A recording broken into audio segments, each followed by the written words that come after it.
অপমানিত স্থানে কখনো দ্বিতীয়বার ফিরবেন না। যোগাযোগের তৃষ্ণায় মারা যাবেন, তবুও যোগাযোগ করবেন না। আবারও বলছি, কখনোই না। নিজের মনকে ততটাই পাথর করতে চায়, যতটা পাথর হলে মনের দুর্বলতা সৃষ্টিকর্তা ছাড়া আর কারো কাছে প্রকাশ পাবে না।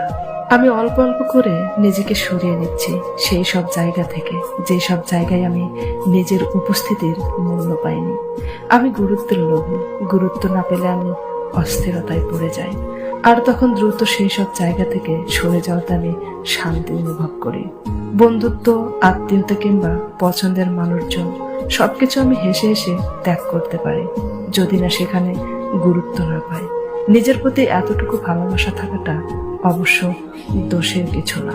রবি ঠাকুর একটা কথা বলেছিলেন, পৃথিবীতে কাহারও অভাবে অধিক দিন কোনো কিছুই শূন্য থাকে না। সত্যিই তো, আজ অব্দি দেখি নাই কেউ জীবন থেকে হারিয়ে গেলে কারো জীবন তার জন্য মনস্তর হয়ে গেছে, বরং সেই মানুষটার শূন্যস্থান কোনো না কোনো সময়ে ঠিকই পূরণ হয়ে গেছে, হয়ে যায়। কত ভালোবাসাবাসি, কত মনের টান, কত স্মৃতি উপেক্ষা করে মানুষ দিব্যি ভালো থাকে নতুন মানুষ নিয়ে। পৃথিবীতে সত্যি কোনো কিছুর জন্য জীবন কখনো থেমে থাকে না।